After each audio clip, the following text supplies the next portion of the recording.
Përshëndetje shenja akrepit, kjo është panorama e interpretimit javor. Pas lutjes dhe meditimit, kartat i ndava në 4 sfera jetësore, të cilat janë gjendja juaj, familja, dashuria, puna dhe një prizmë orakull. Në gjendjen tuaj personale kemi njeriu i varur, hierofanti, hëna, kalorësi i kupave. Në planin personal, njeriu i varur shpesh faqet kur jeta kërkon që të ndalemi për një moment. Jo sepse nuk ka rrugë përpara, por sepse ende nuk është koha për të vepruar me nxitim. Mund të ndiheni sikur disa gjëra janë pezull, ose sikur përgjigjet që kërkoni nuk po vijnë me shpejtësinë që dëshironi. Megjithatë, kjo kartë nuk flet për bllokim, ajo flet për mençurinë që lind kur ndryshon kënd vështrimi.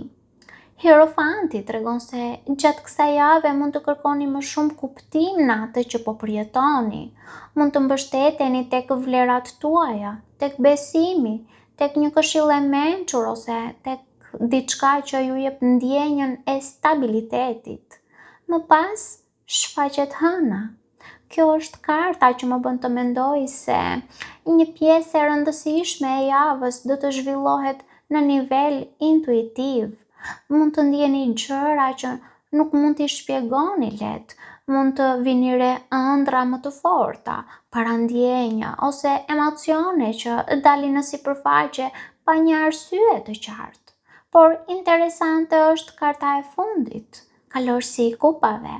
Pas gjithë këtij reflektimi, duket se zemra fillon të gjejë rrugën e saj.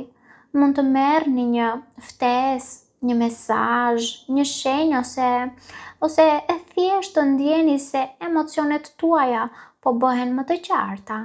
Kartat këshillojnë të mos e detyroni qartësinë, sepse ajo po vjen. Kalojmë në familje. Në familje kemi 7 shkopind, kalorësi i shpatave, 9 shpatat, krye priftëresha.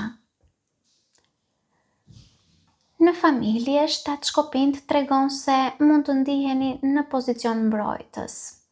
Mund të keni përshtypjen se duhet të mbroni mendimet, zgjedhjet ose kufijtë tuaj. Kalorësi i shpatave sjell komunikim të shpejtë dhe ndonjëherë impulsiv. Fjalët mund të thuhen pa u menduar gjatë dhe kjo mund të krijojë keq kuptime. 9 shpatat tregon se shqetësimi kryesor nuk është domosdoshmërisht konflikti, por mënyra se si ai mbetet në mendjen tuaj. Prashia që ju lë ka mundësi që të mendoni më gjatë për një situatë sesa ajo situatë meriton në të vërtetë që ju ta mendoni. Por krye priftëresha e mbyll këtë seri me një mesazh shumë të bukur.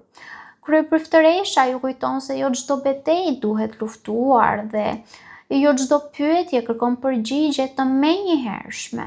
Ndonjëherë e vërteta shfaqet kur ne heshtim mjaftueshëm për ta dëgjuar. Ka shumë mundësi që këtë javë intuita juaj të kuptojë më shumë për një situatë familjare sesa vetë fjalët që po thuhen.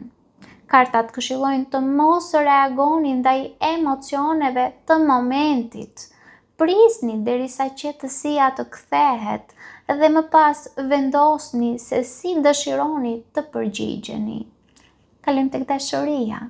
Në dashuri kemi 4 shpatat, faqa e kupave, 7 monedat, 8 shpatat dhe vdekja që ranë njëkohësisht së bashku.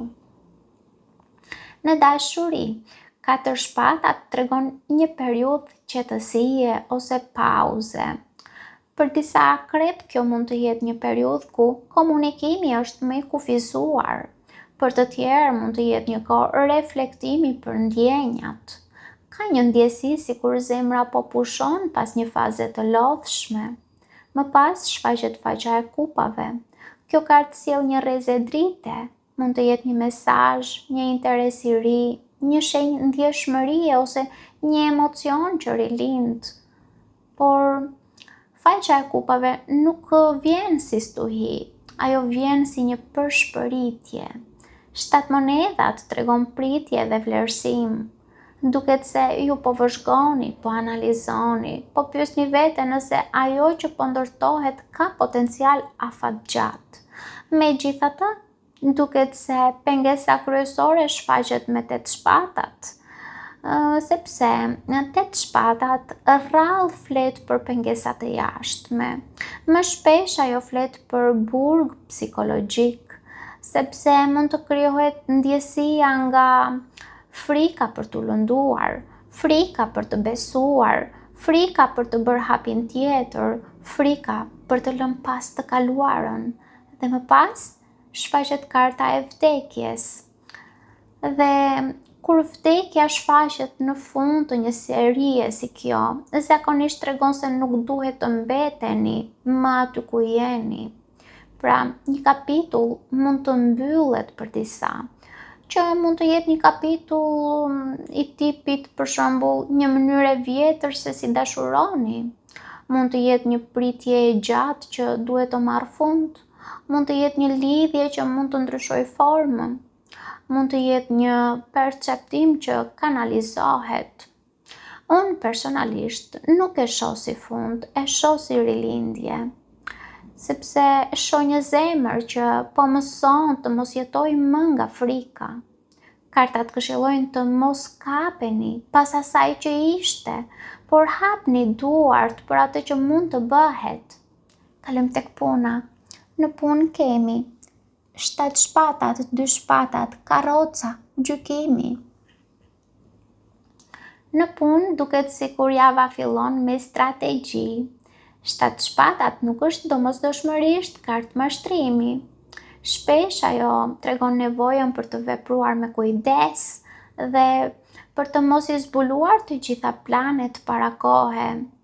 Mund të jeni duke menduar për një drejtim të ri, një vendim ose një ndryshim që ende nuk dëshironi ta ndani me të tjerët.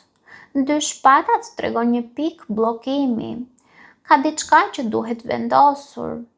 Mund të jetë një zgjedhje që nuk mund të shtyhet pafundësisht. Karrocat tregon se sapo ta merrni atë vendim, energjia ndryshon menjëherë, gjërat fillojnë të ecin, kontrolli mund të kthehet në duart tuaja. Dhe më pas gjykimi. Dhe kjo nënkupton zgjim dhe qartësi. Gjykimi gjithashtu flet për momentin kur kuptoni se çfarë duhet bërë dhe se nuk mund të pretendoni më sikur nuk e dini se çfarë duhet të bëni. Kartat këshillojnë të mos qëndroni gjatë në pasiguri. Vendimi që ju tremb mund të jetë pikërisht ai vendim që ju çon përpara. Kalojmë në prisëm orakull ku kemi ekuilibri. Ekuilibri nuk ju kërkon të jeni perfekt, ju kërkon të mos shkoni në skaje. Kur ndiheni shumë emocional, dëgjoni arsyen. Kur bëheni tepër racional, dëgjoni zemrën. Kur doni të nxitoni, ngadalsoni.